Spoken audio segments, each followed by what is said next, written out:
Nah,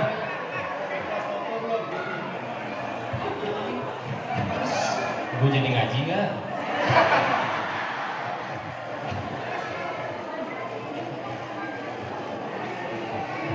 sesuai dugaan ya.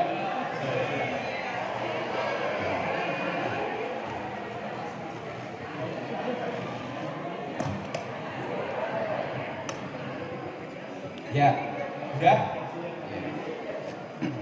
Bismillahirrahmanirrahim. Assalamualaikum warahmatullahi wabarakatuh. Subhanallah, walhamdulillah, wa la ilaha illallah, Allahu akbar. La haula wa la quwata illa billah.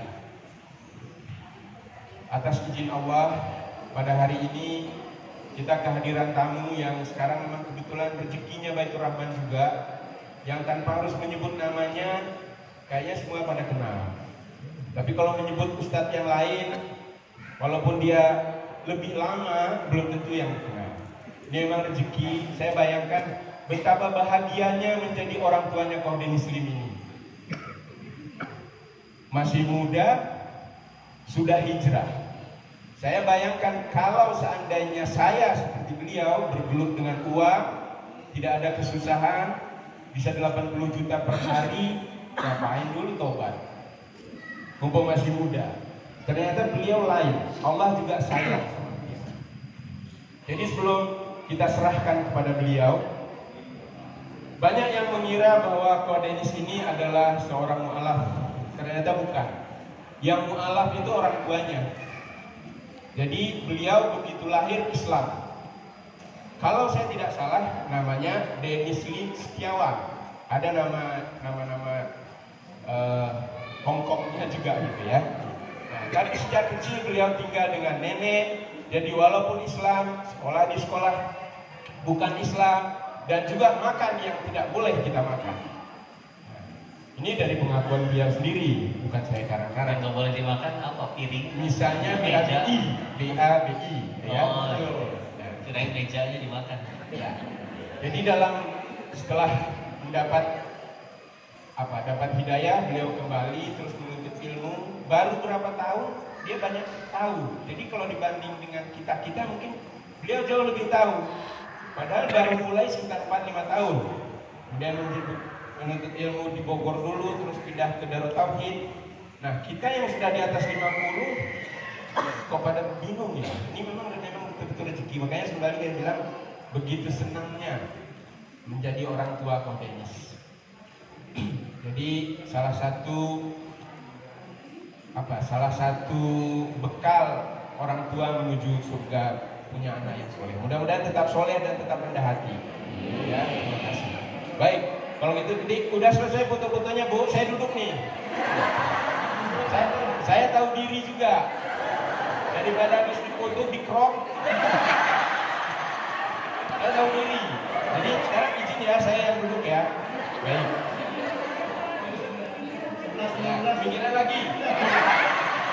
Makan biasa. Tahu diri tidak apa-apa. Baik.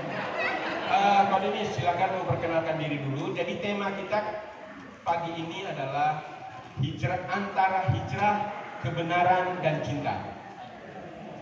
Jadi hijrah itu kita dengar cerita beliau bagaimana beliau hijrah. Hijrahnya itu datang hidayah itu di ruang kasino, di ruang judi, luar biasa kan? Hijrah. Kemudian dia menemukan kebenaran, tentunya Islam. Nah, di dalam mendapatkan kebenaran itu mempelajari itu kemudian cintanya ada di belakang sekarang. Jadi minta tolong Qawdenis cerita dulu tentang awal mula hijrahnya. Silakan.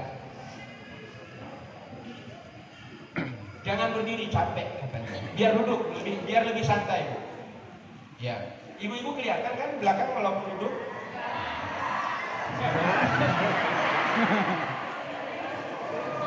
Silakan, duduk aja kok. Ya, nggak apa-apa duduk. Suaranya kedengeran sampai belakang jelas. Orangnya kelihatan jelas. Jadi jangan merem aku Bu. Sing meleknya. Kita buka dulu ya. A'udzubillahi minasyaitonirrajim. Bismillahirrahmanirrahim. Rabbi shrah li sadri wa yassir li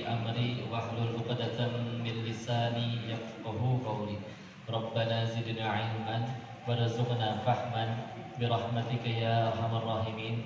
Subhanaka la ilma lana illa ma 'allamtana innaka antal alimul hakim.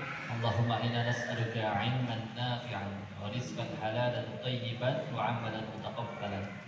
Bismillahirrahmanirrahim. Assalamualaikum warahmatullahi wabarakatuh. Waalaikumsalam warahmatullahi wabarakatuh. Alhamdulillahirabbil alamin. Alhamdulillahilladzi khalaqal mauta wal hayata liyabluwakum ayyukum ahsanu amala wa huwal azizul ghafur. Segala puji teruntuk hanya kepada Allah, Rabb semesta alam, Tuhan kita yang maha baik, sumber segala nikmat dan kebaikan. Tidak ada satu kebaikan apapun selain seluruhnya pasti berasal dari Allah. Dan salah satu kebaikan yang besar itu kita dikumpulkan di sini, di tempat yang baik, dalam kegiatan yang baik, beserta orang-orang yang baik. Semoga ini menjadi wasilah kita pulang dalam keadaan yang baik. Amin. Amin. Dialah Allah yang sebetulnya mudah menjadikan siapapun taat kepadanya, tapi Allah yang malah memilih bunda-bunda, ayah, bapak, teteh, akang bisa hadir di masjid ini sama-sama untuk mengingat Allah. Semoga ini pertanda Allah meridhoi bunda-bunda bapak semuanya ya. Amin. Amin. Salawat serta salam semoga selalu tercurah kepada junjungan kita baginda Rasulullah Muhammad sallallahu alaihi wasallam beserta para keluarga, sahabat, dan semoga Allah sanggupkan kita istiqomah mengikuti sunnah-sunnah beliau sampai akhir hayat kita insyaallah. Amin ya rabbal alamin.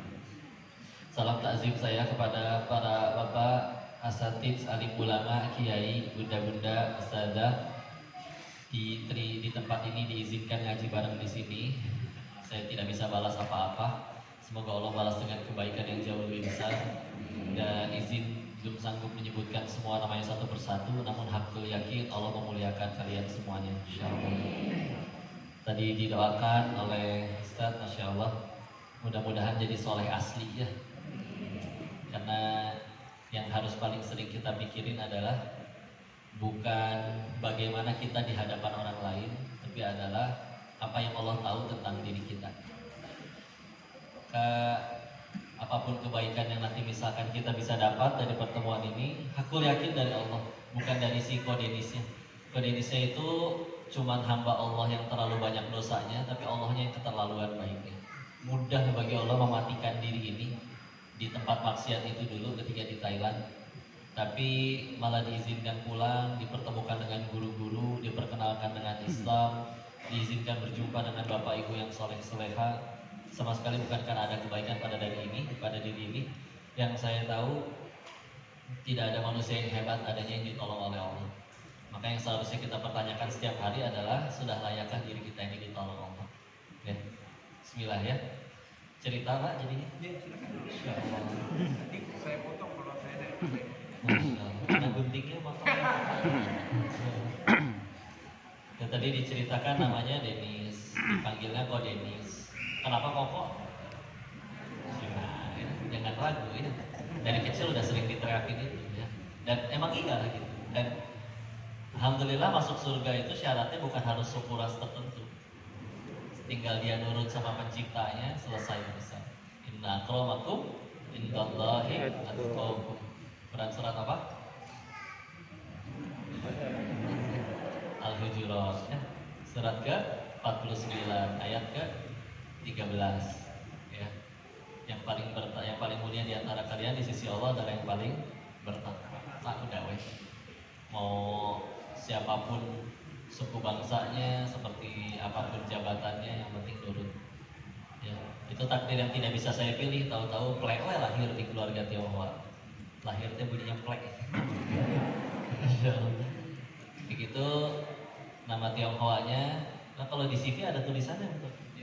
Nggak bisa baca ya? Oh Pak, nanti kita kursus Mandarin.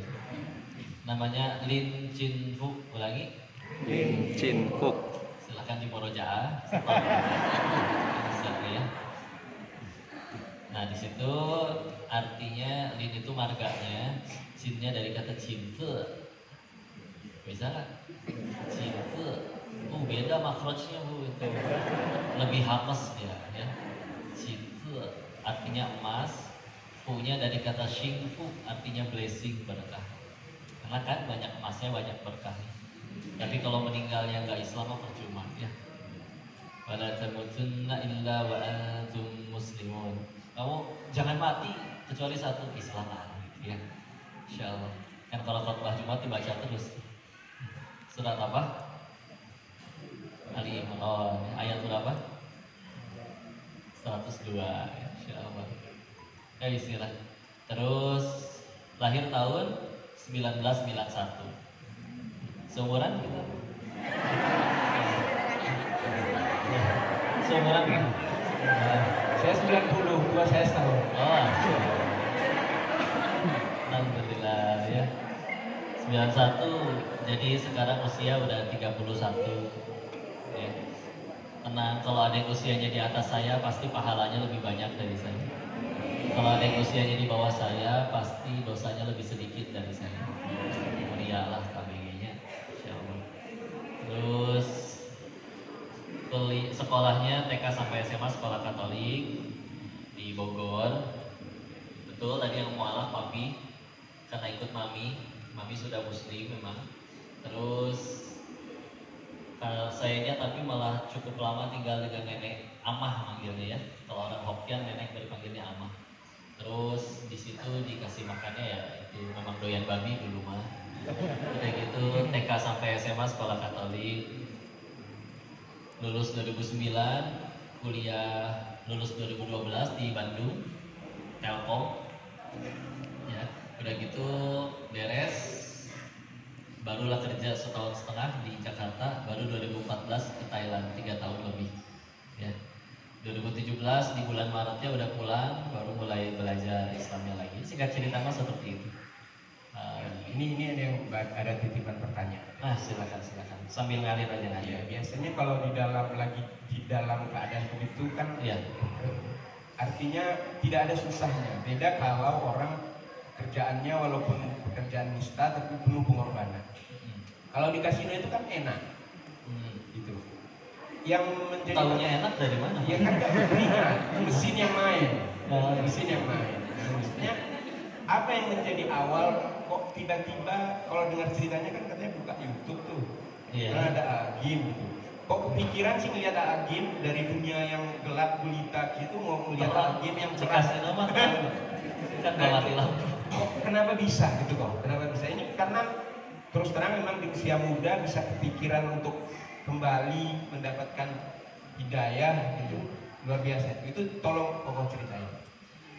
Baik, istilah. Karena yang saya tahu setiap orang pasti pengennya tenang, pengennya bahagia ya. Ada yang di sini pengennya menderita, angkat tangan. Kayaknya saya lebih senang diazab deh kalau gitu. Nggak ada ya. Siapa? Dan dulu berangkat ke sana tuh nyari itu sebetulnya Pak. Karena pernah ada kondisi di mana yang papih diuji bangkrut, pernah sakit yang harus dioperasi, ada para yang nipu, yang jahat sehingga akhirnya harus terlilit hutang yang tidak sedikit dan juga ke orang yang tidak sedikit.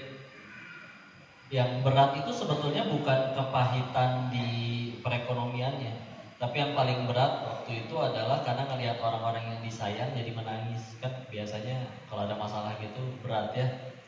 Kadang orang di rumah token rumahnya bunyi-bunyi aja bisa berantem ya, apalagi kalau masalah ekonomi yang lebih berat. Maka saya berpikirnya kayaknya kalau berarti kan pertanyaannya nyari bahagianya dari mana? Nah, saya mikirnya kayaknya kalau saya kaya kayaknya bahagia deh, kayaknya bisa buat mereka bahagia deh. Dan belum pernah nyobain kaya, ada bocah waktu itu mah ya. Ya udah, berangkatlah ke sana nyobain. Dan iya benar sih, uang banyak gitu ya. Dari awal kerja aja digaji sampai titik gaji itu 20 jutaan sebulan waktu masih kerja. Karena kan gak langsung jadi bandar di sana. 2 tahun dulu ngurusin sistemnya jadi IT. Sampai akhirnya di setahunan yang terakhir barulah buka sendiri. Nah, itu baru makan kuehnya lebih banyak ya. Ya kami nyebutnya bagi kue ya. Kayak misalkan ya dari pemain yang kalah nih kita ngebandarin misalkan gak sendirian. Nah, pembagian kuehnya berapa? Maksudnya berapa persennya gitu ya. Maka ya itu semua tambah banyak. Senang Pak awalnya Pak. Tapi lama-lama garing juga bosan. Kayak Kalau ibu suka makan pizza misalkan, tapi kalau pizza itu dimakan sehari 3 kali dan selama 365 hari setahun berturut-turut, belenak nggak? Gumoh ibu bisa ya. Emang gitu kan? Orang beli handphone terbaru, senang ya. Baru WA 1 kali, bales langsung dielap lagi, lebih glowing lah daripada wajah sendiri ya kan. Tapi coba udah 5 tahun pakai, itu motor kamu terlalu miring, ganjel aja pakai handphone saya. Gitu. Maksudnya kecintaannya berkurang dan biasa aja gitu kan. Kita dulu mungkin waktu kecil, bapak waktu kecil dikasih uang jajan 5.000 perak seneng nggak? Insya Allah ya. Sekarang kayaknya dapat duit 10.000, Pak saya punya rezeki buat apa? Serius berapa? Ini 10.000. Gitu ya. Mungkin biasa aja gitu kan. Jadi kesimpulan pertama waktu nyampe di sana setelah 3 tahun, kok bosen ya? Ternyata emang dunia tuh ngebosenin, ya. Maka tidur lama-lama makin gak enak pertamanya. Kebangun biasanya selama 3-4 jam kebangun, kadang karena mimpi buruk, kadang karena gelisah. Dan karena dulu saya kesananya pengen tenangnya dengan cara nyari duit, jadi ketika gelisah kayak gitu yang saya lakuin bangun ambil handphone ngecek saldo. Ya, sih banyak uangnya, tapi menderita. Ya udahlah, harus dialihkan, pergi main dengan teman-teman. Sebagian diajak main gak bisa, karena harus janjian katanya sama psikiater, gak bisa tidur beberapa hari. Sebagian yang lain ketemu juga turun dari mobil mewahnya ya. Karena mereka senior-senior ya, pendahulu ya. Sebulan itu bisa bersihnya 8 miliaran. Kalau mereka lebih besar, 8 miliaran sebulan itu udah di luar biaya gaji karyawan, biaya foya-foya istrinya, biaya untuk dugemnya. Mereka dugem tuh bisa di titik 1,2 miliar sebulan itu ada gitu. Karena kan ke tempat dugem nggak mungkin bawa susu ultra ya. Minumannya mahal-mahal Pak, udah pahit, gak enak, nyakitin badan. Ada yang beli, kayaknya setan ngakak banget ngeliat itu ya. Promo banget ini manusia, ngapain masih udah menyakitin, bikin bodoh, bikin hilang sadaran, dibeli mahal-mahal, berasa keren lagi. Itu tipu daya ya. Obat-obatannya dulu ya, Animax itu ekstasi itu 800 ribuan paling murah, 1 butir. Sabu-sabu 1 gramnya 1,2 juta. Ini gak usah disurvei nanti Bu ya. Gak usah dari bandar terus ditanya beneran atau enggak ya. Lalu di tempat kayak gitu dia selalu ngajak karyawannya, kan gak sedikit, kadang ngajak 20 orang, berapa belas orang. Di tempat kayak gitu juga biasanya ada, mohon maaf, perempuan ya kan kerja di situ. Kasihan tempat kayak gitu kan biasa dingin aslinya. Tapi mereka tuh pada kuat gitu ya, baju kurang bahan, jahitan belum jadi udah dipakai, tapi nggak pada masuk angin. Dan kerjaan mereka kan kalau di crop nggak cantik. Masa pakai baju kurang bahan kelihatan punggungnya krokan gitu kan?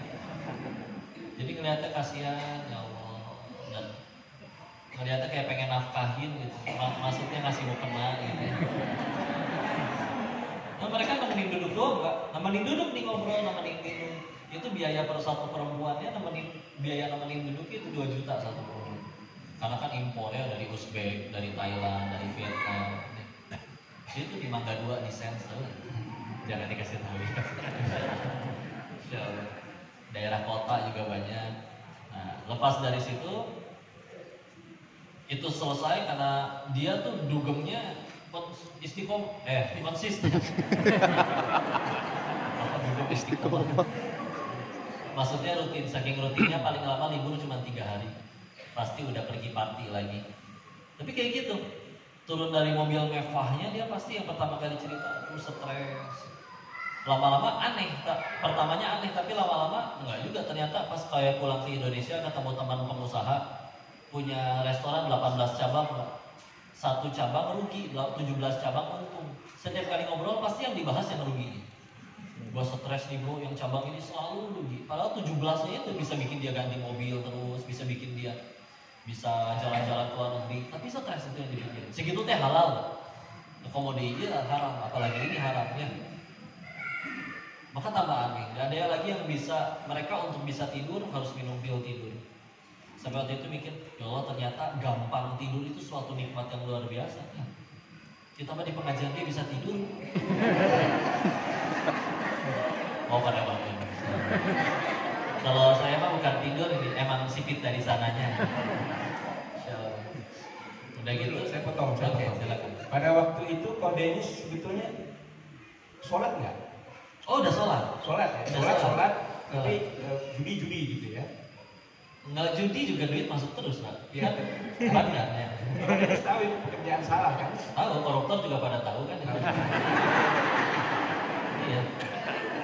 Begitu. Cuman jadi waktu itu saya sholat lebih kayak ngobatin perasaan bersalah lah, seenggaknya pengen sosokan seimbang, padahal kan nggak mungkin seimbang juga. Udah pas sholatnya bacaannya balelo, nggak ngerti juga. Tapi seenggaknya ya gitulah, subuhnya mungkin 7:30. Ya kan jamnya nggak jelas Bu. Saya mah kadang bangun mengawali hari itu bisa maghrib. Dan kadang lebih sering bangunnya malam. Ya, jadi kadang jam 9 pagi itu tidur tuh atau jam 8 bangun maghrib. Kalau mulai makan, itu serah saya kan yang punya. Karena kadang saya cuma jalan-jalan doang. Gitu aja. Jadi udah bangun sistem soalnya. Ternyata punya uang banyak bisa bosan juga ya. Nyobain aja Pak, beneran. Ya, biar saya bosan dengan uang banyak. Enggak emang gitu ternyata. Nah gitu ditambah lagi soalnya yang duitnya lebih banyak mereka lebih stres Pak. Saya mah masih bisa tidur, dia nggak bisa tidur lah. Selain memang padahal ya dia konsumsi obat yang namanya sabu sih mamanya. Nah kalau sabu barangnya bagus itu bisa 3 hari nggak tidur sama sekali. Efeknya saya di sana nggak nyentuh obat sama sekali sih, nggak konsumsi karena saya tahu itu bikin bodoh. Dan saya ngerasanya dulu yang didapat di sana itu karena hasil mikir, ngerasa kalau saya konsumsi itu dan jadi bodoh kayaknya bisa kehilangan itu semua deh. Jadi tapi masalahnya sekeliling itu pemakai, jadi hafal pisan bagaimana efek dari setiap obat-obatan. Ya. Sampai kadang mereka di dapur narkobanya karena beberapa teman kan bandar juga, bikin sendiri lagi di dapur narkobanya sambil ngobrol, mereka udah gitu dipisah-pisahin jadi per gram gitu ya. Karena bikinnya sekali banyak, masak, mereka nyebutnya lagi masak. Cuman mereka sekali lagi tadi nggak enak katanya, bosan, jenuh lah gitu ya. Pertanyaan yang selalu muncul adalah saya mau sampai kapan hidup kayak gini. Kadang lebih anehnya lagi nanyanya, ngobrolnya apa? Aku di ujung banget sih. Di sitting guling. Saya tahu diri. Ntar di crop. Tapi kalau di kursi ini ayam, saya berdiri jatuh. Ya. Insya Allah. Jangan di crop ya Bu. Jadi kadang kami ngobrolin tentang kayak gitunya di tempat dugem, meja yang penuh dengan obat-obatan dan minuman keras, wanita menari. Tapi kan sambil kami udah mau tutup, yang kami obrolin sambil nyenggol, bro, kapan ya hidup kayak gini? Jenuh juga lama-lama. Enak, pas lagi pakai obatnya mah, party, udahannya bangun tidur, enak. Apalagi mereka nyebutnya bekonde. Jadi kalau misalkan ternyata barangnya kurang bagus atau minumannya kurang enak, bangun tidur tuh ada sakit kepala yang hebat di belakang kepala, gitu. Kayak dipakai konde gitu, ketarik gitu. Ya, memang itu salah satu efek obat-obatan dan minum-minuman keras ya. Rasanya nggak enak, sakitnya luar biasa, ya. Dan kayaknya enakan yang hidup sederhana di Indonesia, pulang ke sana lagi, tidur di rumah dikelilingin anak-anak, cucu yang pada berlarian di rumah yang hangat, di atas kasur hangat.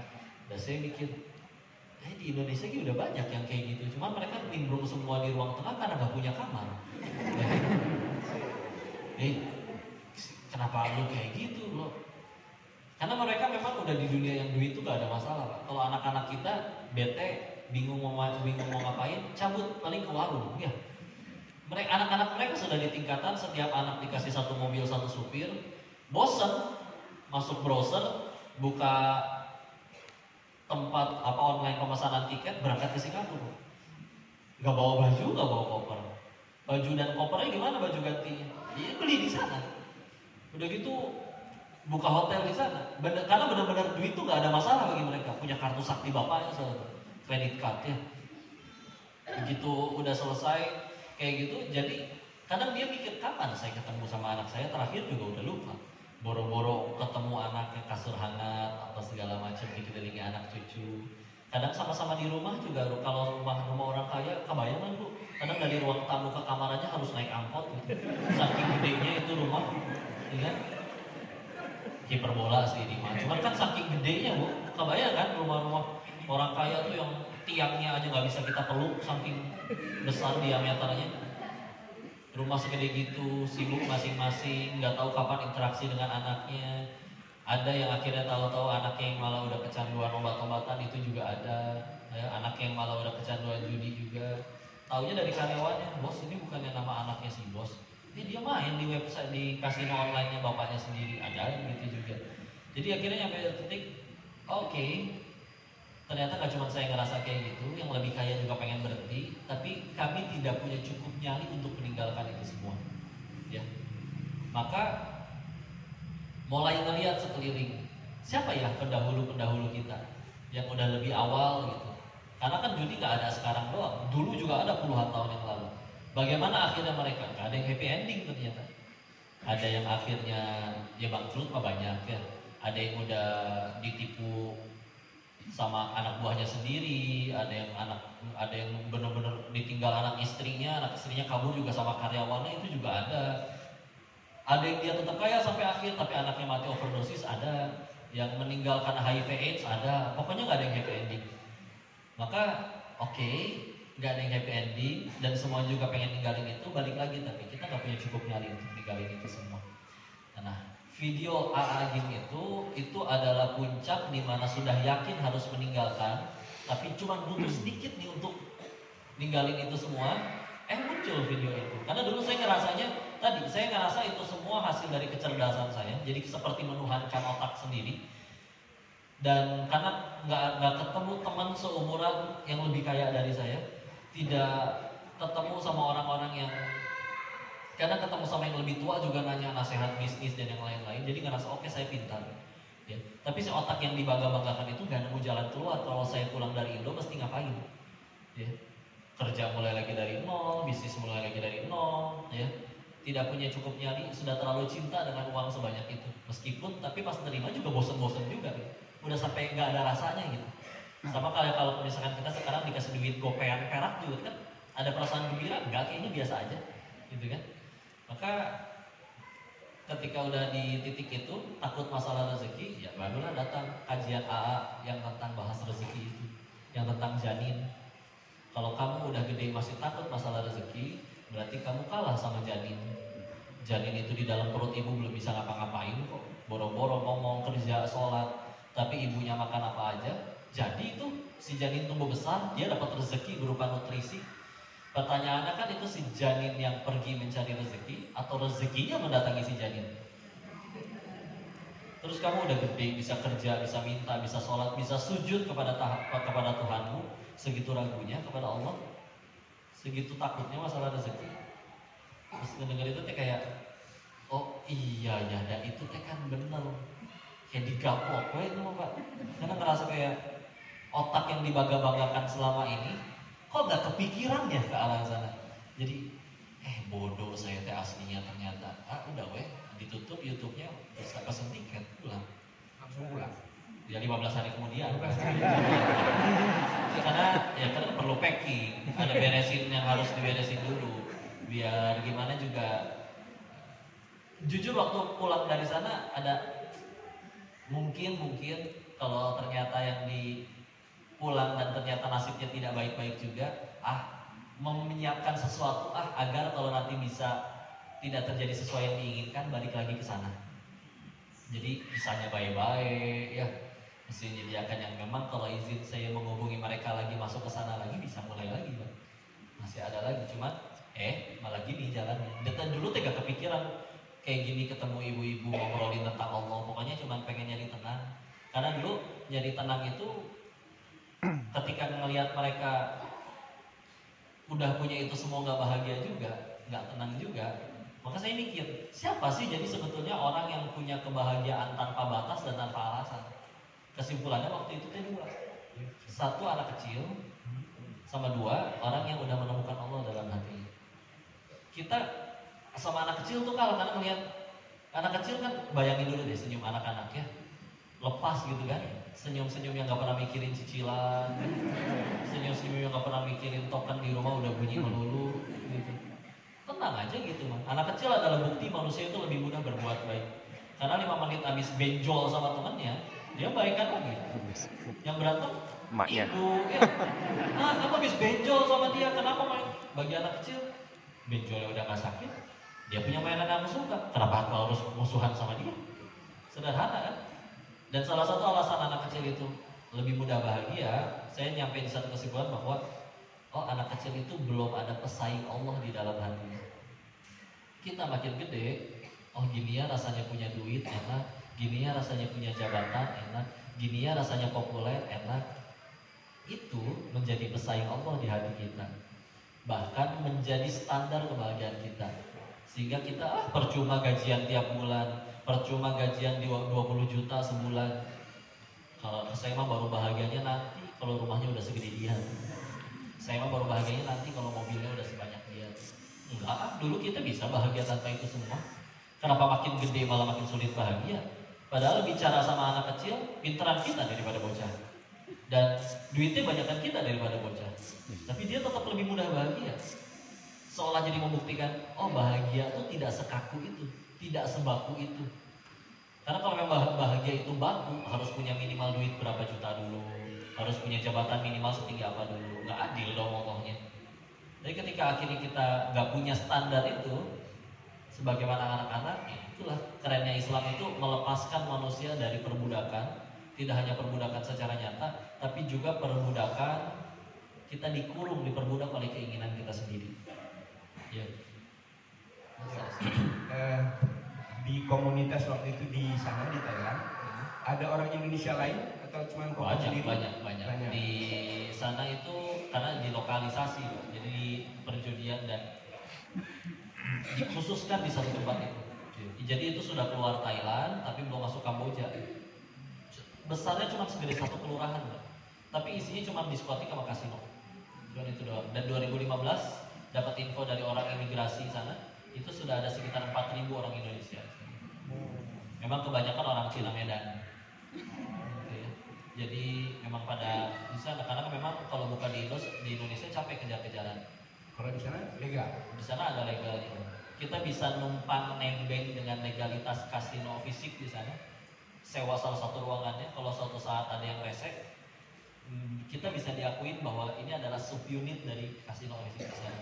Ya, jadi kita tinggal bayar upeti, ya kita bayar upeti ke pihak-pihak yang seharusnya menangkap dan menegakkan keadilan dan melindungi. Demi Allah masih banyak orang-orang baik dari instansi mereka ya, tapi banyak juga yang oknum lah ya. Oknum-oknum tersebut kita kepada mereka sebulan, untuk grup saya Pak, sebulan masih setor 3-4 miliar sebulan. Makanya kalau misalkan ada puncak tertingginya katanya itu bisa dapat triliunan, wajar banget. Karena gitu setoran. Jadi bisa nggak kau disimpulkan bahwa kalau pekerjaan yang dilarang Allah, sebanyak apapun, semewah apapun, pasti kita tidak bahagia? Bisa disimpulkan? Enggak cuma pekerjaan yang dilarang Allah, yang boleh pun jualan benar-benar halal gitu, tapi terlalu melekat di hati pasti jadi masalah. Karena apapun yang melekat di hati pasti jadi masalah. Ini benda berfungsinya, bermanfaatnya. Ya. Kalau nggak pakai ini nggak akan kedengeran ke belakang. Tapi kalau benda sebermanfaat ini ngelekat, nggak usah ke hati, ngelekat dengan tangan saya aja. Mau makan susah, mau salaman susah, mau cebok susah, ya segitunya bermanfaat. Apalagi yang tidak bermanfaat, apalagi yang membuat kita jauh dari Allah. Dah hatinya segitu-gitunya Pak, sempit. Tapi di dalamnya kita taruh harta kita, jabatan kita, kekuasaan kita, dan nyelip Allah sedikit di situ. Atau wajar empet-empetan, makanya hidup terasa sempit. Ya.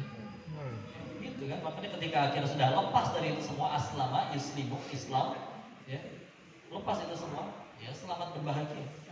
Karena udah lepas dari itu semua. Nah, kita pasti selalu ngelihat orang yang udah punya segalanya. Cara melepaskan dari keterikatan itu gimana cara? Dilatih nanti sama Allah, Bapak ditipu, diikutin orang. Dia kabarnya memang duit yang dibawa dari Thailand ke sini sampai di sini ditipu. Iya. Dibersihkan gitu ya kok. Dibersihkan. Awalnya berita. Karena saya ngerasa oh ini exit strategi nih, strategi bagus. Yang lain kan berhentinya karena bangkrut, karena hancur gitu. Saya mau masih bawa duit ratusan juta. Ya. bisa buat modal usaha atau apa segala macam. Cuman kan katanya pengen tobat, pengen hijrah, masa duit haramnya masih diketupan wae, ya masih di ngerti nggak diketupan? Tadi udah semua. Oh gitu ya. Nah, saya kalau pakai Mandarin ibu tambah pusing. Ya, Insya Allah. Maka beres di situ ya udah datanglah para penolong untuk menjadi pebersih itu tadi, ngajak bisnis atau hilang orangnya sampai sekarang entah kemana. Ada yang nggak nipu tapi bisnis sama dia rugi, dia nyampe bingung sebelum dan setelah bisnis dengan lu deh, gue nggak pernah rugi, kenapa sama lo malah rugi ya? Ya udah dalam hati deh, ya lo lagi jadi jalan buat bersihin duit haram gue bro. Jadi akhirnya kan, jadi nggak kemakan mungkin kata Allahnya oke, kamu nggak punya pengen tobat, pengen hijrah, tapi nggak punya nyali untuk ninggalin atau langsung ngebakar semua duit haram tersebut. Nah, ada pertolongannya. Itu bala bantuan meskipun baru nyadarnya 2-3 tahun kemudian. Tapi itu mah ternyata kayak lagi dilepaskan ke melekatan. Sama, nanti kan ketika nambah duit terlalu banyak juga kita bosan. Ketika kehilangan duit terlalu sering juga kita garing. Kemarin juga rugi, kemarin juga 30 juta habis, kemarin juga 80 juta habis, sekarang cuma rugi 15 juta, mah biasa lah. Jadi kayak hijrah tuh kayak kita lagi jadi amplop, tapi sudah terlalu banyak perangkok nemplok di situ. Nah, lagi dicabutin tuh satu-satu, ya sobek-sobek dikit aja lah. Tapi akhirnya jadi nggak ada yang melekat lagi, melekat. Jadi ya enak lah pelong jadinya ketika udah itu semua. Dan selalu kita bisa diperlihatkan ada tuh orang yang nggak punya itu semua, hidup-hidup juga tambah gemuk malah. Nggak ada urusannya ya. Kira-kira apa pesan yang bisa ditarik dari perjalanan sampai hijrah itu buat yang muda-muda terutama? Iya. Artinya kira-kira nggak usah nyoba-nyoba deh gitu. Apa Iya. atau dari kecil lebih bagus sebetulnya dekat dengan Allah. Oh iya. Makanya saya pengen berawal dari semua dengan yang kita semua inginkan. Tadi kan kita sepakat semuanya pengen tenang, pengen bahagia gitu ya. Karena tadi kita sudah sepakat gak ada yang pengen menderita. Nah masalahnya silakan mangga mau cari kebahagiaan dari mana aja silakan ke sana. Wallahi ujung-ujungnya bakal bosan dan ujung-ujungnya pasti nyari Allah. Pertanyaannya, kalaupun pengen nyari Allahnya nanti, kan Allah maha penyayang kok. Nanti aja tobatnya pas tua. Betul, tobat pas tua juga masih punya peluang diampuni saking Allah maha baiknya. Tapi kan pertanyaannya siapa yang menjanjikanmu hari tua? Maka kalau kita tahu ujung-ujungnya bakal nyari Allah, ujung-ujungnya akan kembali kepada Allah, mendingan jadi pilihannya juga mau nyari Allah sekarang atau Allah paksa dulu untuk mencari diri. Dengan pahitnya dunia, dengan pahitnya ditipu, dengan pahitnya apa, udahlah. Karena kita akan selalu pernah menemukan orang yang katanya kayaknya bahagia dari jabatan, yang punya jabatan stres. Punya jabatan, nggak usah dibongkar seluruh kasusnya. Satu aja kasusnya kebongkar, diguling. Apalagi nanti di hari akhir dibongkar segala-gala. Ya, satu kasus di dunia bisa membuat orang jungkal, salah ucap sedikit, ya. Akhirnya terjadi penistaan secara agama, jungkal. Ya. Cuma satu kali salah lisan tuh, Pak beli jigo, keseleo lidahnya. Ya udah lah ya, mendingan kalau pengen tenang. Baik, itu proses hijrahnya ya. Sekarang kita mau kembali ke yang kedua tadi, artinya Bung Dennis menemukan kebenaran Ya. bahwa ternyata Islam itu yang benar. Ya. Bagaimana membuktikannya bahwa memang Islam itu benar? Gini ya, kalau misalkan setiap kan sekarang agama misalkan banyak gitu ya, maka biasanya kita di dalam Islamnya percaya kalau kita ikut dengan aturan Islamnya nanti bisa ke surga gitu ya. Kalau enggak ke neraka. Masalahnya di kepercayaan lain juga begitu, Pak. Kalau mereka turut dengan Tuhannya mereka, menurut mereka ke surganya mereka, maka kalau nggak nurut nanti ke nerakanya mereka. Dalam artian orang yang masuk surganya kita itu sama aja kayak masuk nerakanya mereka gitu. Ya kan? Yep. Karena bagi mereka lagi benar. Masalahnya kalau memang Allah itu yang maha satu itu menciptakannya memang dengan sengaja banyak agama, ya. Kalau memang Allah dengan sengaja menciptakan banyak agama dan surganya ada banyak, menurut kita surga tapi bagi mereka neraka, menurut mereka neraka tapi bagi mereka surga, maka ini seperti kita lagi di prank dibodoh-bodohin satu dunia, sealam semesta. Karena bagi kita yang ini benar, bagi mereka yang itu neraka. Bagi mereka itu surga, bagi kita itu neraka. Maka aneh kalau misalnya kayak gitu. Maka pasti seharusnya cuma ada satu yang benar. Ya. Nah, tugasnya akhirnya kita mencari tahu yang maha satu itu. Ketika akhirnya waktu itu mikirin dari mana kita berasal, untuk apa kita diciptakan, dan setelah mati akan kemana. Karena waktu itu ya berangkatlah. Karena sekolahnya sekolah Katolik, jadi mencari di sana. Dan gitu keluarga besar terutama dari ayah dulu Buddha, jadi nyari tahu juga di sana. Dan jawaban di dalam Islam itu memang yang paling kena, paling gampang, paling tepat gitu ya. Karena kalau masalah penciptaan jelas lah ya. Kita ada ujungnya gitu. Ini kursi ada yang bikin, pabriknya dari orang yang bikin, orangnya dari orang tuanya dari kakek neneknya dari orang tua, nenek dari neneknya, begitu aja terus. Pasti harus ada yang udah ada jadi ujungnya dong. Yang jadi maha awal, kalau dalam bahasa Arab jatuhnya azali. Dia tidak berawalan dan tidak berakhiran. Ya. Dia telah dahulu ada sebelum semuanya ada, dan akan tetap ada setelah semuanya tiada. Karena kalau tidak ada si itu, maka nggak ada ujung-ujungnya. Maka kan pilihannya 3. Oke, anggaplah itu Tuhan. Nah, siapa Tuhan ini dari mana? Nanti akan timbul pertanyaan baru. Siapa yang menciptakan Tuhan? Maka nanti ada 3 pilihan jawaban. 1, dia menciptakan dirinya sendiri. Nggak masuk akal. Kalau misalkan dari sesuatu tidak ada, kosong nih, tahu-tahu jreng, aku menciptakan diriku sendiri. Dari ketiadaan tiba-tiba ada, gitu ya. Oke, yang itu gagal. Maka yang kedua, diciptakan oleh pihak lain. Kalau dia diciptakan, bukan Tuhan dong, ya kan? Yang ketiga, ya udah yang paling masuk akal. Ya memang dia asal muasal dari segala hal apapun yang ada, yang disebut azali itu tadi. Terlepas kita misalkan nggak kepikiran bagaimana caranya, metodenya dalam penciptaan segala macamnya, tapi ya secara logika pasti banget ada yang sudah ada duluan yang menjadi asal muasal dari semuanya. Karena kalau enggak, masa ini semua simsalabim begitu banyak ada? Dulu ada orang Muslim ya ngobrol sama orang ateis. Yuk kita besok debat, diskusi. Jam berapa? Besok janjian di sini jam 3 sore. Oke, kita pulang dulu ya, besok ketemu lagi di sini. Besoknya si ateis sudah nyampe tuh di situ jam 3 sore. Mana nih yang katanya bertuhan telat? Datang memang, tapi telat. Ditanya, kenapa kamu telat? Iya, rumah saya jauh. Tadi kehalangan dengan sungai, lagi tinggi sungainya, nggak ada perahu buat nyebrang.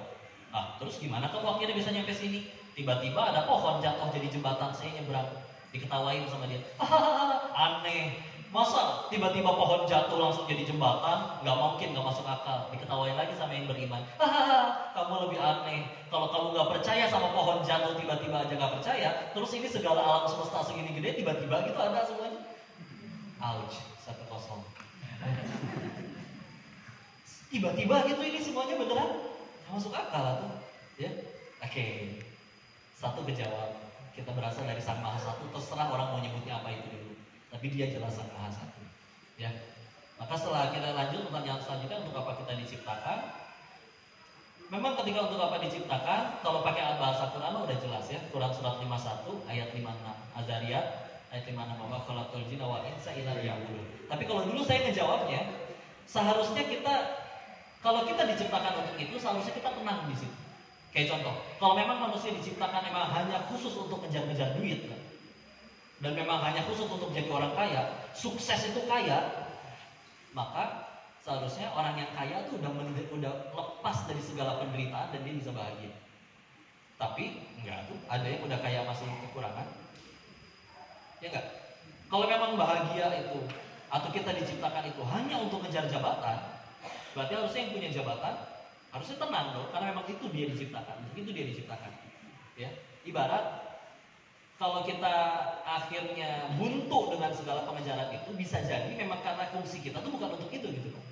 Contoh, kulkas fungsinya untuk mendinginkan. Tapi kalau kita menggunakan kulkas untuk dijadiin tatakan buat nyetrika, ya, ditigulingin kulkasnya, dijadiin wadah buat nyetrika, ya. Gak enak nih kalau nyetrika pakai ini. Ya emang bukan buat itu gunanya, gitu. Silakan baca buku manualnya, ternyata diciptakannya untuk mendinginkan, bukan buat untuk jadi tatakan nyetrika. Ya. Kita nih selama ini mencari saya itu buat apa ya? Kayaknya saya harus jadi orang kaya, kayaknya saya harus jadi orang populer. Tapi setelah dapat, kok nggak masuk juga ya? Kok di hati nggak enak juga ya? Kok nggak tenang juga di hati ya? Yuk, udah harus mulainya berpikir bahwa kayaknya saya bukan diciptain buat ini deh. Makanya kan setiap kali ada orang yang mendapat itu semua, mereka semua punya statement yang sama, pernyataan yang sama bahwa saya sampai kapan hidup kayak gini nggak enak. Cuman ada satu jenis golongan orang yang tidak akan pernah berkata seperti itu, Pak. Orang yang telah menemukan Allah di hatinya, sudah di jalur Tuhannya. Silakan cari orang soleh manapun, Pak, yang udah bener-bener soleh asli ya. Nggak ada mereka yang berkata, saya mau sampai kapan hidup damai, tenang, sejahtera gini ya? Kayaknya akan diazab deh. Nggak ada, Pak. Meskipun di kacamata orang, dia untuk dapat ketenangannya itu harus ninggalin jabatannya dulu, harus ninggalin perusahaannya dulu. Tapi enggak tuh, bagi mereka nggak menderita, tetap tenang-tenang aja. Maka ketika dulu saya mencari kebahagiaan untuk apa saya diciptakan, saya kira saya diciptakan untuk jadi kaya dan sukses, ternyata saya malah buntu. Saya mikir, iya ya, yang nggak pernah akhirnya menderita dan protes dengan jalan yang dia pilih, cuma orang yang berhasil menemukan Allah. Saya mikir, ini yang belum saya cobain. Udahlah, coba yuk belajar gimana sih agama itu, Tuhan itu gimana sih, Allah itu apa. Ternyata benar aja, tenang gue udah hidup deh. Cuma memang saya dulu waktu pulang ngebalik ya. Biasa orang ngaji itu kalau ada waktu luang, sisa beres kerja, beres buka usaha, beres buka toko, ada waktu sisa seminggu sekali ngaji. Kalau dulu dibalik, ngaji, belajar dulu, ada waktu sisa baru lulus usaha. Pengen tes mati gak saya? Karena udah nyobain, benar-benar dunia terus, tapi nggak nyari agama, nggak nyari Allah sama sekali di sana, nggak berhasil juga. Coba tes, Allahnya dulu yang dicari, dunianya ngiringin aja, ngikutin. Enggak, sekarang malah dikejar-kejar mau sama dunianya. Maka oke, selesai. Berarti untuk itu diciptakan ya. Saat orang ketika akhirnya kita ngejalanin sesuai buku manualnya, ibarat kulkas sudah digunakan sesuai buku manualnya, itu untuk kedinginan, berjalannya. Kita di jalan hidup ngejalanin sesuai gimana yang Allah pengen, enak gitu, plong enak, gak ada masalah. Lihat orang-orang soleh terdahulu, pahala lebih banyak, dosa terampuni, ada pun cuma sedikit, ujian lebih parah dari kita, tapi lebih baik, tetap jadi manusia yang lebih baik daripada orang kebanyakan. Gak ada tuh yang ngambek, gak ada tuh yang pundung. Seperti pundung, kebayang kalau para nabi kita pundung. Wahai Rasul, kenapa engkau tidak berdakwah hari ini? Kamu kok kemarin dia diledekin melulu, sakit hati. Gak keren. Dan kalau iya, Islam gak akan sebesar ini. Tapi Nabi jangankan dicaci, dimaki, bersatu seluruh jin dan manusia yang mencelakai, Allah gak berikan izin sehelai rambut pun gak akan jalan. Umpamanya tenang, kayak aja. Gitu ya. Setelah mati akan kemana? Udahlah. Ini mah bisa dijawab pakai notasi logika sederhana. Al-Quran itu bukan book of science, bukan buku pengetahuan, tapi book of science, pertanda. Buku, kitab yang muncul 14 abad yang lalu ini, hingga detik ini tidak terbukti ada satu kesalahan pun di dalamnya. Dan 80%-nya sudah terbukti benar. Seperti terbelahnya dua lautan ya, tidak bersatu antara satu sama-sama air ya. Dari mana proses penciptaan, mana ada USG zaman dulu, tapi tahu tuh dari manusia itu dari nutfah lalu menjadi alaqah lalu menjadi mudghah, dari setetes air mani lalu menjadi alaqah segumpal darah lalu menjadi mudghah. 14 abad yang lalu yang ngomong ya. Sehingga aneh kalau itu adalah buatan Muhammad SAW, karena itu pasti datang dari Tuhan. Terlalu banyak untuk kalau pengen dibahas. Jadi kalau misalkan memang 80%-nya dari isi Quran nih, 80%-nya sudah terbukti benar dengan segala penelitian yang baru terjadi beberapa puluh atau beberapa belas tahun terakhir ini. Padahal itu sudah dari 14 tahun yang lalu. Berarti tinggal 20% dong yang belum terbukti benar. Nah, sederhana. Kalau misalkan dari 100%, 80%-nya aja udah benar, sisa 20%-nya ya pasti benar juga. Ya. Kalau nggak benar gimana? Karena yang belum terbukti benar tuh cuma alam setelah kematian. Ya. Ternyata setelah mati surga dan neraka nggak ada, rugi dong, kita udah taat. Kita udah taat, ternyata meninggal surga dan neraka nggak ada. Paling cuma kita ngomong kayak gini, nyesel, gitu saya maksiat. Tapi kalau ternyata ada, bisa ngomong kayak gitu. Enggak, sambil digoreng ngomongnya hidup di sana. Jadi ya udah, akhirnya wah ini udah ngajak ke dokter Zakir naik. Jadi ternyata Al-Quran itu benar ya, Islam itu benar, gitu ya, Pak ya. Sampai salah satu kesimpulan itu benar. Ya itu proses pencarian juga ya, dan tadi sampai di kesimpulan itu. Baik, hijrahnya sudah, kebenaran Al-Quran itu benar sudah. Sekarang kita mau tanya tentang cinta. Ada Om? Tapi bukan soal pacaran. Saya justru bertanya sebaliknya. Kan ini ada anak-anak muda nih. Saya juga punya anak nih. Oh gitu Pak. Lebih baik ta'aruf atau pacaran sih Pak? Gak usah dijawab itu mah. Yang favorit. Kalau biar yang lain-lain pada dengar. Baik, ya, insya Allah. Tak kenal maka tak Ta'aruf. Inilah ya. Oke, jatuh cintanya itu fitrah. Saya berpesan dulu untuk para wanitanya, boleh ya? Boleh. Ya. Ada yang belum nikah, sini angkat tangan yang belum nikah. Para wanita, hai para jomblo, tenang ya, nanti jomblo bisa milih. Saya berpesan dulu, hai para wanita, kalian itu mulia di sisi Allah. Mulia. Sampai ada surat perempuan kan? Anissa. Nggak ada surat Arijal. Orang bilang katanya paling mulia, wanita paling mulia katanya ratu Inggris atau enggak, bohong. Karena dia masih bisa disentuh orang oleh tamu negaranya, salaman, cipika-cipiki. Kalian saking dimuliakan ke Allah sampai disuruh ditutup. Dan kalau ada laki-laki ingin menyentuh kalian para wanita, syaratnya satu, buat perjanjian dengan sang pencipta wanitanya. Termasuk di dalamnya melindungi, menjaga, mendidik, menafkahi lahir dan batin. Kalau tidak mau membuat perjanjian dengan orang tuanya, ya, dengan pencipta wanitanya, mohon maaf, maka jangankan menyentuhnya, memandangnya pun laki-laki nggak berhak. Kalian tuh semulia itu, ya. Maka kalian punya Instagram?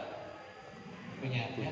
Maka kalau tiba-tiba Instagram kalian di DM oleh Song Joong Ki misalnya, atau misalkan 7 personil BTS mualaf semua, dan saking solehnya mereka hafal 31 juz, offset. Nah, dan mereka bersedia menjadi suami ke-1 sampai ke-7 kalian. Wah, mau kaya lah, terserah lah. Mau berkata cinta seperti apapun, jawab dengan tegas. Halalkan atau tinggalkan, Mas. Tapi aku sayang sama kamu, Dek. Kalau sayang silakan, Bapak standby di rumah tiap pada Isya. Jangan lupa bawa martabak. Iya, tuh kudu modal ya. Tapi ngakunya sayang. Nah, gini, kita sayang sama orang pasti pengen selamanya dengan orang yang disayang. Betul? Masalahnya di dunia kan nggak bisa selamanya. Akan terpisah jarak, terpisah maut. Allah telah menciptakan tempat untuk bahagia selamanya, yaitu di surga Allah. Terus dia ngakunya sayang tapi nggak ngajak ke surga. Berarti omong kosong. Ngakunya sayang, tapi nggak ngajak ke surga, ngajaknya ke hotel berduaan. Modus, ya. Ngakunya sayang tapi nggak berani nemuin walinya, cuma modusin anaknya aja di WA terus. Omong, ya. Ntar ada yang bilang, kok kami tuh nggak pacaran kok, cuma setiap jam 3 itu dia suka WA gitu, dia bangunin tahajud. Pertanyaannya satu, tanya nanti ke anak-anaknya ya, atau kalau ada yang di sini masih muda juga ya, atau masih WA-an dengan yang bukan mahrumnya, dibangunin tahajud kayak gitu. Pertanyaannya satu, kalian yakin kalian doang yang di WA? Laki mata bareng piau berada. Siapa yang menyambut baru itu yang disikat miring ya. Kok kami mah gak pacaran, pergi juga cuma ke pengajian, di motor juga dihalangin tas biar gak kena-kena ya. Begitu udah nyampe pengajian, ustadznya bicara tentang dilarang pacaran. Yang laki-lakinya WA perempuan, sabar sayang, ini ujian bagi kita. Pelaku paling ngalayut begitu ya. Namanya playboy syariah.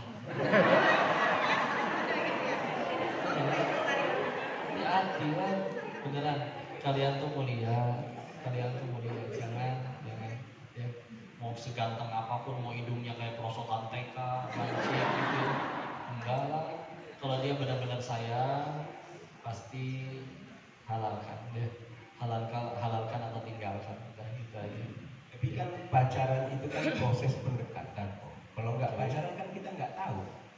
Kayak beli kucing dalam karung.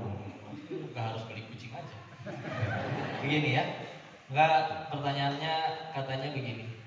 Kok dalam Islam kan nggak boleh pacaran? Kalau nggak pacaran kan berarti nggak sayang, nggak, belum pernah saling dekat, gitu kan? Kalau nggak sayang, gimana caranya kita nikahin orang yang nggak kita sayang? Dalam Islam, pernikahan itu intinya atau yang menyatukannya bukan kasih sayang, tapi tujuan yang sama, visi misi. Ya, masalahnya ketika akhirnya orang oke, kita cinta sama orang, cintanya gara-gara apa dulu? Kalau cintanya gara-gara sesuatu yang bisa hilang, tampannya, cantiknya, kan habis dimakan usia, jabatannya belum 5 tahun udah ketangkap KPK misalnya, ya, misalnya gitu-gitu.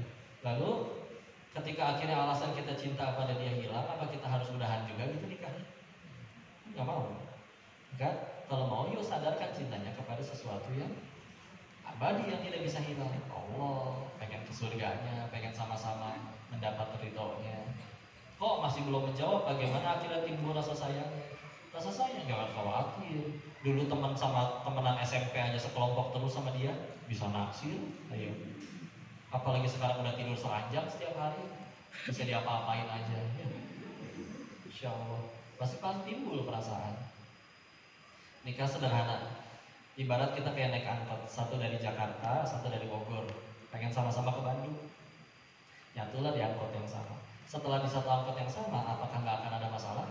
Ada, ban bocor, bensin habis. Ketika ada masalah, paling ngobrol yang di dalam.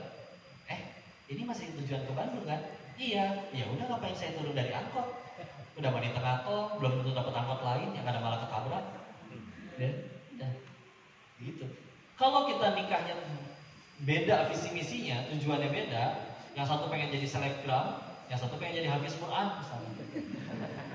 Itu sama aja kita naik angkot dengan, ya udah aku pengen ke Jakarta, aku bangun, kita barengan dulu yuk, yang nyampe Cikampek baru kita bisa. Masa nikah kayak gitu? Ya udah kita ini dulu yuk, pas aku dapat 30 juz, kamu udah mulai followernya nambah, baru kita pisah. Bisa gitu nikah. Jadi kalau tujuannya dari awal udah sama, bukan berarti gak akan ada masalah, ada. Tapi tujuan itu yang kembali mempersatukan. Ya. Cinta sayang timbul nanti, ya. Dan lebih ageng karena dari awal cinta dan sayangnya untuk sesuatu yang abadi. Aku mencintaimu karena yang aku tahu, denganmu aku tambah dekat ke surganya Allah.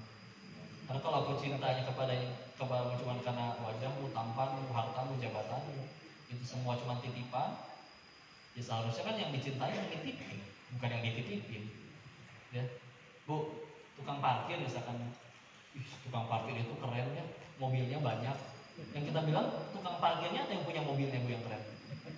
Mobilnya, tukang parkir itu mobilnya banyak, keren, saya pacarin lah tukang parkirnya.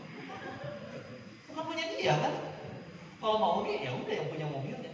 Ih, orang itu keren nih, ganteng, tampan, jabatan, harta, populer segala. Itu bukan punya dia semua. Kalau mau cintain sama yang punya itu semua. Ada tuh kok yang akhirnya dikasih mobil, dia akhirnya cewek itu jadi mau. Ya udah, cewek itu cintanya sama mobilnya. Kita kan nyarinya yang pengen sama-sama ke surga, bukan pengen sama-sama ke showroom. Udah jadi apalah sih artinya. Udahlah, tenang aja. Kita serius gitu, kita pengen dicintain gara-gara mobil kita doang. Kita kejadian kayak di Thailand, kita ada istri minta cerai gara-gara tidak diberikan mobil yang kelima. Udah gitu misalnya. Mungkin mobil ke-1 sampai mobil ke-4 mobil Hot Wheels gitu ya. Tamiya, makanya diangkatkan.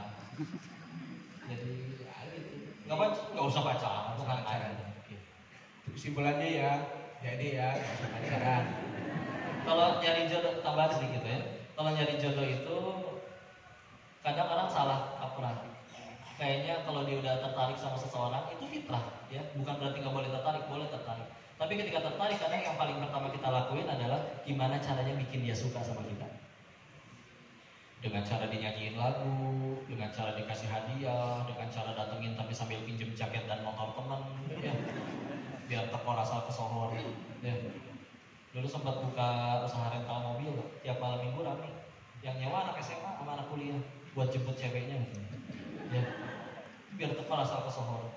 Tiap besok mobil yang ini ganti lagi karena namanya rental, ganti mobil. Iya, mobilku memang banyak ya. Kalau misalkan itu yang jadi tujuan, ya biar apa, untuk cintanya gara-gara hal seperti itu, ya tadi itu dia, nggak akan bertahan. manusia itu tidak dibolak-balik berdasarkan itu.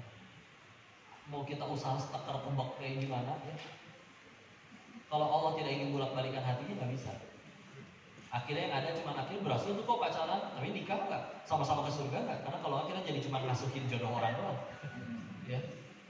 Kalau ingatnya ke sana, maka urusan jodoh itu jangan kita sibuk mencari, tapi sibuklah menjadi. Karena hatinya dia dibolak-balikannya sama-sama. Nah, membolak-balikan hati. Tugas kita layakkan diri kita di hadapan Sang Pencipta jodoh. Kalau menurut Sang Pencipta jodoh udah layak, Allah kirimkan jodoh yang soleh-soleh. Jangan nunggu kaya dulu baru pengen sedekah. Sedekah dulu nanti Allah jadikan kaya. Jangan nunggu datang yang soleh-soleha dulu baru pengen soleh-soleha. Silakan jadi soleh-soleha dulu, nanti Allah kirimkan pasangan yang soleh-soleha. Gitu. Maka selesai urusan.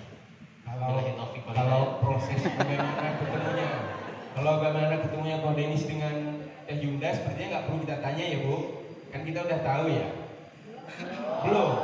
Oh belum. Kan mereka ini kabarnya sama-sama banyak pengen tahu ya. Banyak tahu. Nah silakan diceritain sedikit kok ketemunya. Singkat saja ketemu mana. Ketemu Teh Yunda udah di pesantren, udah di Darut Tauhid di Bandung ya. Di Bandung. Dan tadinya dijodohin. Ada teman pesantren saya dikirimnya ke cabang Darut Tauhid yang di Medan. Yunda kan dari Medan, Pematang Siantar. Saya dikirimnya khidmatnya di cabang Surabaya.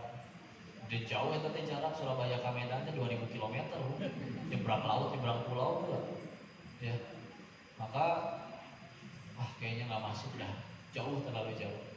Dan dua-duanya waktu itu ya belum memutuskan untuk menerima tawaran tersebut. Karena si teman ini jadi double agent dia.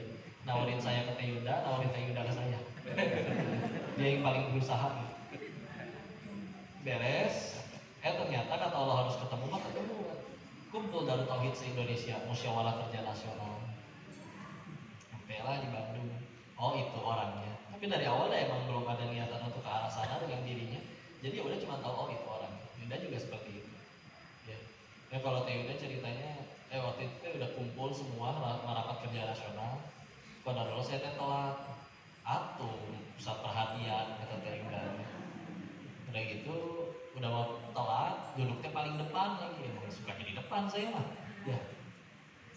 Tapi ketika akhirnya datang ya di situ pada dulu kata Teh Yundanya, kalau Teh Yunda cerita itu ahwat-ahwat yang lainnya ceritanya kayak heboh gitu. Oh itu kan yang dari tanggal bla segala macam. Ya. Teh Yunda ngeliat itu biasa wae, nah di sini gitu ya. Oh jadi cowok caper amat katanya. Jangan dia caper lah emang gitu ya udah. Udah beres dari situ.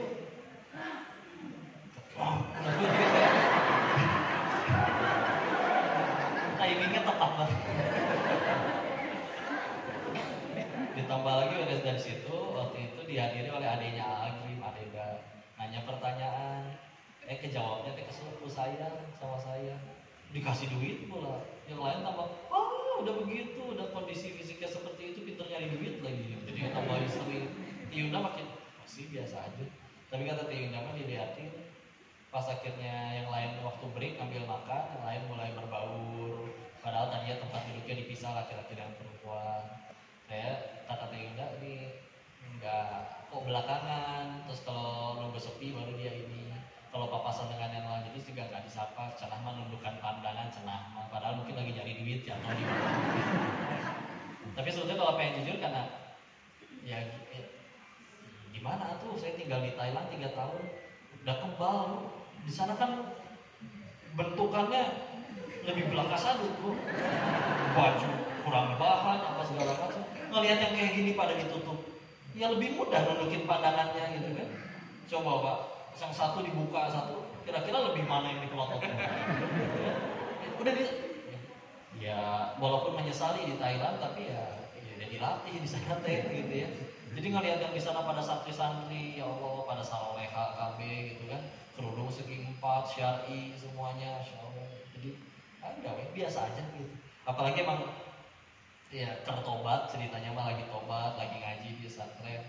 Ya jadi nggak ada interaksi lah, nggak ada interaksi juga malah waktu udah beres acara mukernas itu, dia pengen pamit ke teman-temannya di kantor cabang. Saya baru turun mau keluar dari kantor cabang itu, papasan di gang di bawah kantor yang cuman bener-bener cuman satu orang atau 2 orang. Bisa di sini. Iya. Sehingga ada soundtracknya gitu ya. Saya mau turun dari tangga, dia pengen ke WC yang di bawah tangga. Pasan, gitu, kok panggil dia. Udahlah, tata kerama, ucapin salam, ya. Dikacangin. Berangkatnya melengos dia ya. Ada. Salah satu yang saya lihat dari tenda itu justru dia nggak ketipu casing. Punten ya, kadang saya tahu ini tuh fitnah, ujian. Bukan sok gantengan juga, tapi ya saya juga nggak request, pengen punya bentukan kayak begini. Tahu-tahu misalkan ada yang ngelihat misalkan si Koko loh, tinggal biasa aja ngeliatnya. Jadi saya pikir, oh dia kayaknya nggak ketipu sama casing nih. Sedangkan casing ini tuh bakal menua, bakal kisut, bakal expired juga gitu. Maka kan pengen yang didampingnya seumur hidup, nggak cuma didampingin selagi masih glowing doang, enggak kan? Jadi ya udah. Istiqoroh waktu itu pertemuan pertama, tidak ada interaksi cuma gitu doang. Pertemuan kedua, ketika istiqoroh ya udah jadi fitnah diri ini nih Bu. Ya, kadang-kadang ya gitu lah ya, pengajian misalkan dulu rame perempuannya lah, laki-lakinya sedikit. Giliran udah nikah yang pada rame dulu perempuan itu nggak pada datang lagi Bu. Pokoknya udah jadi fitnah, terus sampai ada yang ngaku-ngaku gitu. Si Koko WA-in aku terus nih, padahal aku kan bukan siapa-siapanya, padahal saya kenal ya enggak itu orang. Tapi kan jadi bikin sesama jemaah awat jadi saling berantem gitu. Wah ini fitnah deh, nggak benar. Udah harus ada yang dampingin gitu kan. Ya istiqoroh jatuhlah pilihannya kepada Tewinda. Maka ya udah ngamalin apa yang disampaikan di kajian. Karena nggak punya nomor bapaknya ya udah saya telepon anaknya, tadi bilang saya pengen ketemu bapaknya. Udah wasen boleh di situ. Tewinda gitu. Lu ketemu bapaknya. Wah, bisi jauh-jauh kecewa katanya, udah lewat perantara dulu aja, ta'aruf dulu aja. Ya udah dikasih nomor ustadznya beliau, saya ikutin alur, tanya ustadznya. Nanti kalau ada pertanyaan saya tanya ke ustadznya, ustadznya bilang ke istrinya bilang ke Tewinda. Tapi kan jadi nggak ada ini, jadi nggak ada interaksi. Walaupun nanti akhirnya dibuatkan grup ta'aruf gitu ya. Tapi seenggaknya menutup segala celah untuk bisa ada kemaksiatan. Jadi akhirnya biar nggak ada interaksi langsung gitu. Jadi kan ada jurinya di situ kan, ada ustadz-ustadzanya. Yang kalau misalkan ternyata Tewinda bilang, kalau misalkan ternyata di belakang itu semua si Koko tahu-tahu ngomongin DM lah secara langsung, wah udah nggak benar berarti cowok. Sehingga ngomongin dia emang dari awal ta'aruf pun belum ada rasa, belum cinta. Dan enaknya ta'aruf, bedanya ta'aruf sama pacaran, ta'aruf dari awal tujuannya pengen nikah. Orang macarin orang belum tentu dari awal pengen nikah, cuma karena tertarik aja sama fisiknya misalkan, ya kan? Dan ta'aruf itu karena emang dari awal belum ada rasa. Kalau pengen jujur 10 pasangan ta'aruf yang akhirnya sampai nikah itu cuma 2, 8 kebanyakan gak jadi. Tapi emang itu fungsinya ta'aruf, untuk mencari tahu orangnya dia atau bukan. Kalau ternyata bukan, nggak sakit hati, dan belum sayang, belum cinta, belum pernah ngapa-ngapain. Ya, jadi nggak pakai topeng, karena kalau pacaran pasti pakai topeng. Udah sewangi mungkin dan sebaik mungkin, pinjem jaket teman, pinjem motor teman, kan? Kalau pacaran, maka ketika akhirnya itu jalani ta'aruf dan emang belum ada rasa, akhirnya diizinkan setelah selesai sesi tanya jawab di itu istiqoroh terus, ya udah berangkat ketemu sama bapaknya. Itu pertemuan kedua. Ya. Nah di situ ada interaksi lebih lanjut, di situ boleh saling mempertanyakan isi CV. Bahkan kalau pengen dia mendengarin bacaan kita, bacaan Al-Quran kita dan lain-lain, semua dibongkar di situ. Jadi tidak ada kebohongan, sampaikan sejujur-jujurnya. Tidak bohong, kalau bohong kan kelihatan. Jadi ada proses nasabnya itu yang tidak membeli kucing dalam karung. Ya. Secara visi misi sudah sama di CV-nya, udah gitu tujuan nikahnya sama, sampai ke titik komanya sama, udah gitu ketemu ke sana langsung hadap ke bapaknya, didampingi oleh ustadz dan ustadzah juga. Saya berangkat dari Surabaya ke Medan ngecek tiket, 5 juta ya, nyebrangnya jauh. Kapan mesti berangkat? Kalau memang jadi pekan depan mesti berangkat. Nggak nyampe sepekan dapat duitnya 5 juta. Ada rezeki dari jalan yang tidak disangka-sangka. Kok gampang? Karena memang jodoh itu bukan yang dekat tapi yang dimudahkan. Lah kok mudah? Ya udah. Akan di sana pertemuan kedua adalah ketemu di situ di hadapan ayahnya. Pertemuan ketiga akad nikah, udah selesai. Ya, kalau kayak babi ibu udah selesai. Jadi ya Mengenalnya kapan lebih lanjutnya? Pacarannya setelah nikah. Enak pacaran setelah nikah mah boleh diapa-apain aja. Kalau pacaran mah kan kadang ada orang setengah soleh, pengen dipacarin, ya Allah disentuh takut sama Allah, nggak disentuh mubazir. Coba kalau setengah soleh kan kagok, ya dikobarin jadi dosa. Kalau udah nikah mah halal, dinaunkeun ge jadi gitu ya, jadi pahala ya. Oke gimana juga.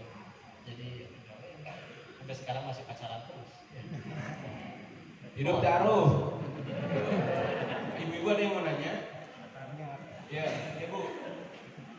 Enggak usah pakai ini, pakai aja keras ibu. Bisa mantannya. Di WA aja bu. Waalaikumsalam.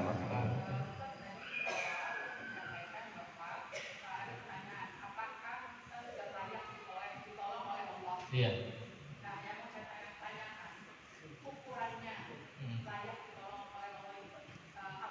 Iya. Iya. Baik, bismillah. Pertanyaannya tadi disebutkan yang harus kita pertanyakan setiap hari adalah sudah layakkah diri ini ditolong Allah? Maka apa patokannya, indikatornya bahwa diri kita ini sudah layak ditolong Allah? Jawabannya tidak tahu. Ya, tugas kita yang penting layakin aja dulu diri terus. Sholat wae, baca Quran wae gitu ya. Ngaji terus, hijrah terus, istiqomah terus. Oh ternyata malah jadi musibah. Itu dia pertolongan kan gugurin dosa. Ya. Ternyata malah dijahatin orang, kan dia yang rugi, dia yang dosa, dia yang maksiat, masa saya yang dihukum? Berbuat baik tapi malah dijahatin, oh, nggak apa-apa. Kan kita berbuat baik bukan supaya dia cinta, tapi supaya Allah suka. Tapi kelakuannya nyebelin kok, nggak apa-apa. Meninggalkan gak ditanya kelakuan dia, ditanya kelakuan masing-masing. Pokoknya terus ya, udah mau perbaiki diri sisi Allah. Yang hitung layak atau enggak, Allah. Ya. Ternyata kok udah taat malah masih musibah terus, gak rugi. Rugi itu kalau nyampe neraka udah gitu aja. Sedangkan kepahitan itu semuanya menjauhkan kita dari neraka. Karena kepahitan itu ujungnya cuma dua. Kalau nggak gugurin dosa, pasti tinggi derajat di sisi Allah. Kenapa kita selama ini masih berat terus jalanin dunia? Kalau pengen jujur, dua penyebabnya. Satu, terlalu cinta sama dunianya. Dua, kita belum pengen kesulitan. Bisa jadi ada dosa-dosa kita yang belum bisa dihapuskan, dan ibadahnya segitu-segitunya. Sholat lupa rakaat mulu, istighfar apa lagi, sedekah apa lagi. Tapi kadang cita-cita nggak nanggung. Sama surganya pengen tetanggaan sama Nabi. Kata malaikat digeleng-geleng amalan lu apa lo? Nah, ketika ngeliat itu, Allah tetap nolong, pengen ngabulin dengan cara apa? Ada yang mencaci, ada yang memaki. Segitu teh kita tidak melayakkan diri. Allah yang tolong tuh datang penggugur dosanya, ya. Atau bisa jadi Allah pengen tinggiin derajat seseorang, tapi ibadah kita segitu-gitunya. Kita bukan seperti Imam Ahmad bin Hanbal yang sehari semalam sholatnya 300 rakaat minimal, ya. Tapi Allah pengen angkat derajatnya. Gimana caranya? Masalah di tempat kerja, masalah di keluarga, ya. Jadi apapun yang terjadi, enggak, ya Allah terserah mau diapain. Yang ukur layak atau enggak, ya Allah, bismillah. Tugas kita terus ya ikhtiar, ya. Kok buat apa tuh kita capek-capek ikhtiar? Kan yang nentuin semua Allah. Buat apa dokter datang ditelepon ke UGD tengah malam, padahal kata dokter yang nyembuhin Allah bukan dokter. Kita capek-capek berikhtiar agar jadi amal soleh. Anggaplah daripada semua keinginan kejadian, tapi gak ada satu perbuatan kita pun yang jadi pahala dan amal soleh. Berarti meninggal dapat apa? Capek doang di dunia, gak mau bekal. Atau anggaplah kehidupan kita lebih banyak gak dikabulnya daripada dikabulnya. Tapi semua yang kita perbuat cuma agar Allah suka. Mudah-mudahan jadi amal soleh. Meninggal, walaupun meskipun segala cita-cita dunia kita gak kesampaian, meninggal bisa jadi kita yang bekerja paling banyak. Ngejar dunia, ngejar penilaian orang, gak bisa tuh kita bikin satu dunia cinta atau seluruh keinginan dunia kita terkabul. Tapi kalau standarnya dari Allah, setiap tetes keringat kita, capeknya kita, jatuh bangunnya kita, satu pun gak akan ada yang Allah sia-siakan. Pahitnya bersihin dari dosa, capeknya meninggikan derajat, sabarnya diganjar pahala tanpa batas. Kalau udah arah yang kesana, demi Allah udah gak ada kerugian. Kalau pengen semua hidup serba untung, pakai kacamata iman. Karena kalau udah ke arah sana nggak ada ruginya sama sekali. Tapi apa yang baik bagi orang beriman? Apapun yang membuat kita tambah dekat kepada Allah. Maka nggak tahu bu, nggak ada indikatornya. Yang saya tahu pokoknya tiap hari memantaskan diri saja. Pantas atau tidak terserah Allah. Yang saya tahu Allah saking baiknya nggak akan menyia-nyiakan semua perjuangan tersebut. Ya. Karena memang daripada misalkan nanti ngerasa pantas, gue udah keren, ya. Enggak lah, enggak. Kita bisa ada sekarang masih baik-baik saja juga itu pertolongan dari Allah, Masya Allah. Maka ya udah, tugas kita terus saja berusaha berikhtiar. Kabar baiknya setiap perjuangan kita tidak akan ada satupun yang disia-siakan oleh Allah. Oh tapi kan ada orang tuh akhirnya dia dapat karomah dari Allah, diberikan nikmat dari Allah. Kayak misalkan tuh dia katanya udah masuk TV, udah terkenal, udah sukses. Enggak, sukses mah satu nanti kalau udah nyampe surga. Ya. Kalau misalnya gara-gara terkenalnya malah tambah jauh dari Allah, berarti musibah itu terkenalnya. Ya. Jadi berdakwah terus saja, pokoknya layakan diri di hadapan Allah, di sisi Allah, hasilnya gimana Allah terserah. Yang penting kita terus tingkatkan takwa, melayakan diri, gak ada ruginya. Enak kok kayak gitu. Aman Bu ya. Baik, terima kasih. Ada lagi Bu, Bapak atau? Oke, Ibu dulu ya. Silakan Bu. Kalau dekat boleh. Dekat. Oh, nggak usah. Waalaikumsalam warahmatullahi wabarakatuh. Oke.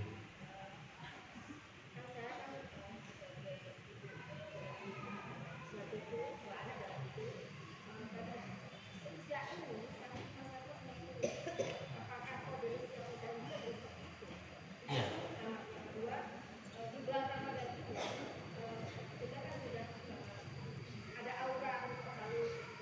Iya. Nah. Iya. Utama. Mungkin enggak ya, kondisi Bapak yang kita aplikasikan, kita terapkan di belakang teruskan dan setelah harus kita lagi. Baik, bismillah. Yang pertama jadi apakah nanti ya Koko ngalamin gak katanya kalau apa tadi naik turun iman ya. Futur pasti ngalamin semua orang. Para alim ulama juga semua ngalamin. Tinggal nanti cara menyikapinya. Ya. Cara menyikapi kalau untuk pribadi yang paling berefek adalah kalau saya ingat dosa. Misalkan ngelihat ngapain ngoyo banget sih beribadah tuh, lihat yang lain. Yang lain mah sholat cuma 5 waktu, nggak ada yang sunnah, dia nggak lakuin sholat sunnah, puasa juga Ramadan doang, nggak ngelakuin yang sunnah gitu ya. Tidak duha seumur hidup, tidak tahajud seumur hidup, tidak berdakwah seumur hidup. Bismillah, orang kayak gitu masih bisa ke surga. Kenapa? Karena dia nggak punya dosa sebanyak saya. Jadi ini yang layak Allah matikan detik itu juga. Tapi malah Allah izinkan pulang, diizinin belajar agama, diizinin untuk kenal dengan orang-orang baik, orang-orang soleh. Terus diri ini nggak mau ngafalin lebih banyak, nggak mau ibadah lebih banyak, karena sangat tahu diri aja di hadapan Allah. Dan saya paling benci sama orang yang nggak tahu diri. Nah kalau saya nggak ningkatin amal soleh, berasa kayak jadi saya menjadi manusia yang paling saya benci. Nggak mau. Jadi akhirnya setiap kali futur capek. Ya Allah, mereka mah nggak punya dosa sebanyak saya. Amalan standar zuhur 2:30, asar 5:30 juga masih bisa ke surganya Allah. Ya, karena dia nggak punya dosa sebanyak saya. Awal di sini ada yang pernah jadi bandar judi? Nah. Ya berarti dosanya paling banyak saya di sini. Oke.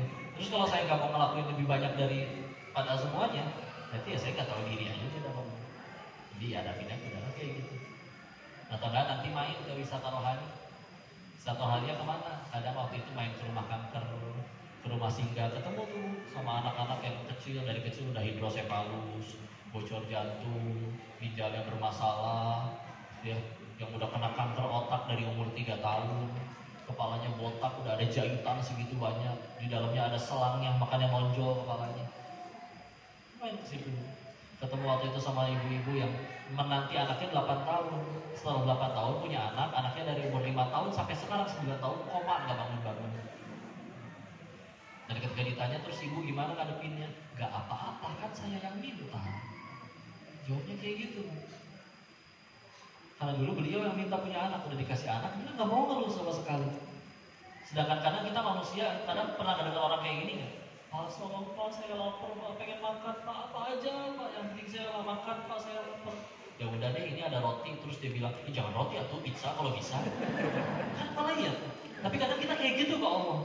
Ya Allah pengen punya kerjaan, ya Allah udah punya kerjaan, ya Allah kayaknya enak nih kayaknya kalau jadi manajer ya Allah. Gitu. Karena pergi ke tempat-tempat seperti itu menghidupkan hati. Seketika masalah kita langsung jadi receh. Kalau ketemu sama anak-anak yang ngambek gara-gara main Mobile Legends kalah melulu sampai banting handphone, ajak ke sana. Biar sama-sama tuh lihat hidupmu tuh seberuntung itu. Ya. Jadi malu kalau ketemu kayak gitu, nggak mau ningkatin amal soleh. Nih kita masih bisa ketawaan, bercanda di sini. Saudara-saudara kita di Palestina digebukin bu lagi sholat bu. Ya. Udah, itu aja yang itu buat ya ngidupin hatinya ya.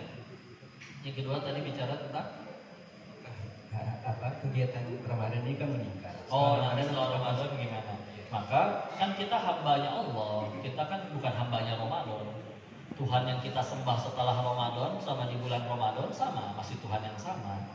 Jadi kita beribadah bukan hanya kepada Ramadan saja.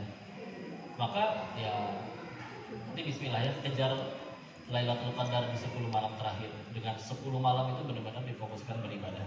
Karena ada pendapat menyebutkan salah satu orang yang katanya berhasil mendapat malam Lailatul Qadar, dia akan berubah menjadi pribadi yang lain. Yang nanti setelah malam Lailatul Qadar itu, tadinya ibadah pengen males, sholat sekarang jadi mudah, jadi gampang. Itu salah satu ciri orang itu mendapat malam Lailatul Qadar.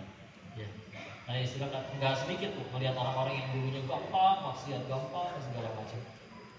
Tapi tahu berubah drastisnya setelah Ramadan. Walaupun ya mungkin tidak banyak, tapi ya mungkin beda tempat aja kali ya.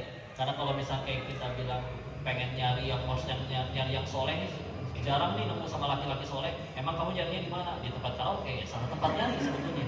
Ya. Karena kalau kita misalkan ibarat kayak nyari kepiting di kolam ikan ya nggak ketemu. Ini kalau kita nyari di tempat yang tepat, banyak ngeliat yang ya Allah, mereka tambah taat setelah Ramadan, bisa jadi dapat malam Ramadan. Tapi ya salah satu yang bisa dilakukan setiap tahunnya, yuk silakan rutin tadi bisa rohani. Dan kalau diri pribadi mah ingat dosa, karena saya yakin dosa orang lain masih banyak saya. Kalau saya tidak mau ningkatin taat, maka merasa nggak tahu diri aja di hadapan Allah.